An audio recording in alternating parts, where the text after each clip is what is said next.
আমার চ্যানেলে তোমাদের সবাইকে স্বাগত জানিয়ে আমি দীপা আজ সকাল সকাল চলে আসলাম তোমাদের সামনে নতুন একটা ব্লগের সাথে। আশা করি তোমরা সবাই ভালো আছো আর আমরাও বেশ ভালোই আছি।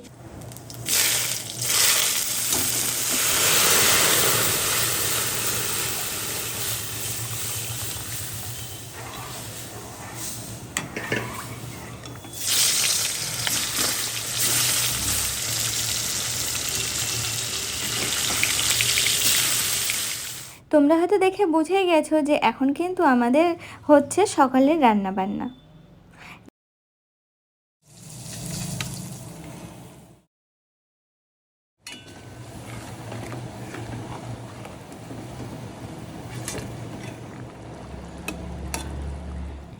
দেখো তোমরা হয়তো এতদিনে জেনেই গেছো যে আমাদের যেহেতু মাছের আড়ত আছে, তো সেই কারণে কিন্তু আমাদের ইলিশ মাছ রোজই খাওয়া হয়।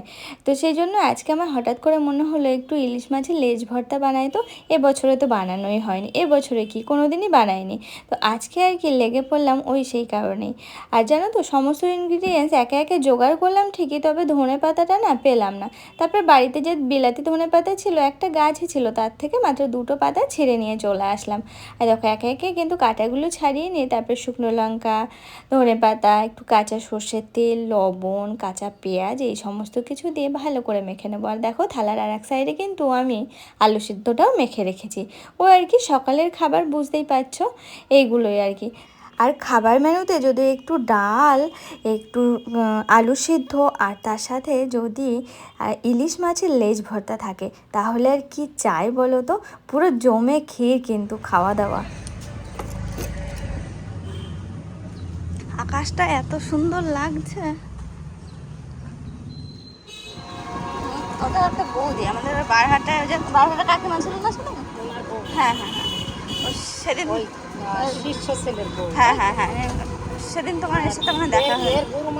দেখো সকাল সকাল রান্না বান্না সেরে আমরা 11:05 মতো বাজে এখন চলে আসলাম বাসে।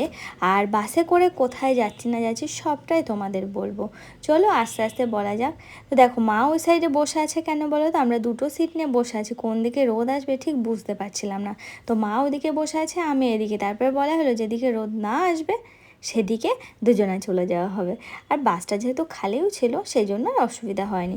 দেখো দেখতে দেখতে কিন্তু বাসটা ছেড়েও দিয়েছে, আমরা না একটা জোরদার ঘুমও দিয়ে নিলাম বাসের মধ্যে। তারপর দেখতে দেখতে আমরা প্রায় কৃষ্ণনগরের কাছেই চলে এলাম। দেখো আমরা কিন্তু কৃষ্ণনগরে এসেছি ডক্টরের কাছে মায়ের জন্য অর্থোপেডিক দেখাতে। তোমরা জানো যে মায়ের মাঝে পায়ে লেগেছিল, তো সেইটা না এখনও যেন ঠিকঠাকই হলো না। আর ওই যে বয়স হয়ে গেলে পায়ে, কোমরে, তো সেই সমস্ত কারণেই আর কি আসা। দেখো অনেকক্ষণ বসার পর আর ধৈর্য নেই আমাদের, তারপরে একটু বাইরে বেরিয়ে পড়লাম। আর দেখো একটু খাবার দাবার যা পেলাম চোখের সামনে সেগুলোই কিনে নিলাম। ধুলো নেই তো রাস্তায়, এখন তো এখানে দাঁড়িয়ে দাঁড়িয়ে খেয়ে নাও। বৃষ্টি হলো না, ধুলোটা নেই। দেখো ডক্টরের লাঞ্চ টাইমে আমরাও যেন ছোটোখাটো লাঞ্চ সেরে আবারও এই জায়গায় ফিরে আসলাম। খুব একটা দূরে যায়নি, তবে দেখা যাক কতক্ষণ লাগে। ভিতরে যাব, বসতে হবে জানি, কারণ এখন প্রায় বাজে 3টে। দেখো আমাদের ডক্টর দেখানো কমপ্লিট হলো 3:45 নাগাদ। তারপরে সাথে সাথে টোটো ধরে আমরা এখন যাচ্ছি বাস স্ট্যান্ডে। আর এখান থেকে আমরা বাস ধরে নেব মাঝদিয়ার বাস। দেখো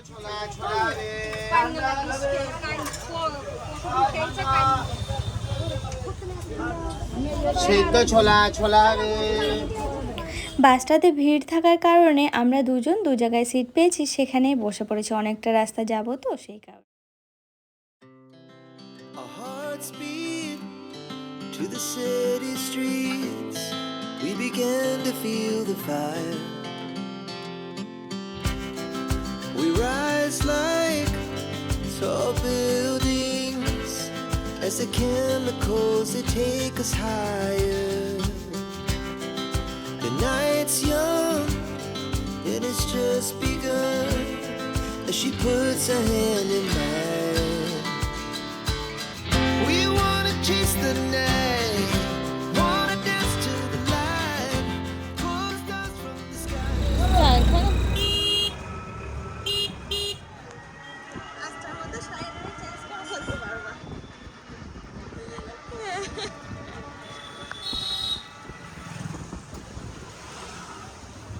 দেখো আমাদের চলাফেরা দেখে আশা করি তোমরা বুঝতেই পারছো আমরা আর নড়তে পারছি না, একটু রেস্ট না নিলে যেন বাঁচবই না, এরকম অবস্থা দুজনারই।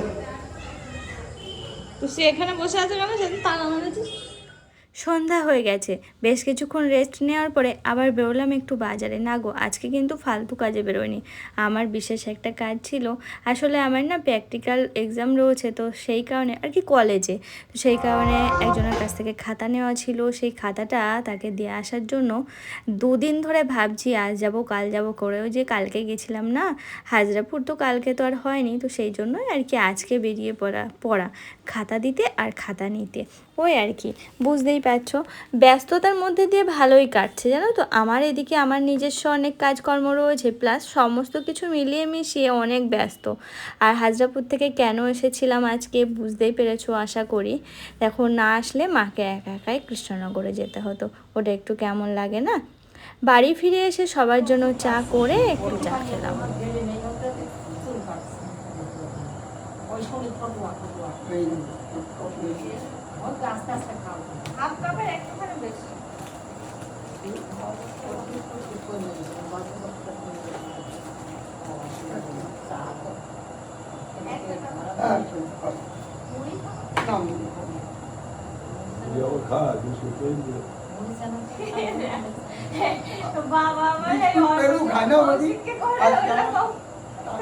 আবার এদিক মধু না খালি বাঁচবে না। ওরে বাবা রে বাবা, কালকে এই তুই বস, বোমা আসুক, এই চলে আসবে না, এক্ষুনি চলে আসবে, তুই বস না, বোমা আসলে তারপর যাবে। আবার যা খাইতে বলবে মুড়ি দেবো, মধু আসুক, আবার মধুকে বলে মধু মুড়ি দেবো, বলবে দাদা আসুক। চলো, সবার সঙ্গে অনেকক্ষণ গল্প টল্প করার পর এবার তো রাত্রের খাবার দাবারগুলো করতে হবে। একটু আলুর তরকারি চাপিয়ে দিলাম অল্প করে, বাবার একটু লুচি খেতে ইচ্ছা হয়েছে, তো বাবা আর মায়ের জন্য একটু লুচি করে নিচ্ছি। ওই দেখো, এখানে বসে বসেই ময়দার লেচিগুলো কেটে নিচ্ছি। আর অর্পণের জন্য ভাত আছে, তবে ভাত আর লুচি দু রকমই নিয়ে যাব, যেটা খাবে খাবে, আর আমি কি খাবো কোনো ঠিক নেই। তো চলো, আজকের ব্লগটা তোমাদের কেমন লাগলো সারাদিন আমাদের সঙ্গে কাটাতে অবশ্যই কিন্তু কমেন্টের মাধ্যমে জানাতে ভুলো না। আর আমাদের এই ভ্লগগুলো তোমরা দেখছো কি না অবশ্যই কিন্তু সেটাও একটু কমেন্টের মাধ্যমে জানিও। তো আমাদের সাথে থেকো, পাশে থেকো, আর দেখতে থাকো সব ভ্লগ। সামনে তো পূজা আসছেই, বুঝতেই পারছো একটু ব্যস্ত রয়েছে ঠিকই, তবে তো চেষ্টা করছি তোমাদের সঙ্গে একটু সময় কাটানোর। তো যেটুকু সময় তোমাদের সাথে আছি বা থাকছি সেটুকু সময় অন্তত তোমরা আমাদেরকে দিও, তাহলে না মনটা আমাদেরও ভালো লাগবে যে না তোমরা অন্তত আমাদের সাথে আছো বিপদে আপদে সমস্ত সময়ের জন্য। রাত্রে তো অর্পণ ভাতও খেতে পারে, তাই জন্যই যে একটু পাঁপড় সেঁকে নিচ্ছি। কেন বলো তো, আবার ভাজা পাঁপড়ের থেকে সেঁকা পাঁপড়টা বেশি পছন্দ করে, তো সেই জন্যই আর কি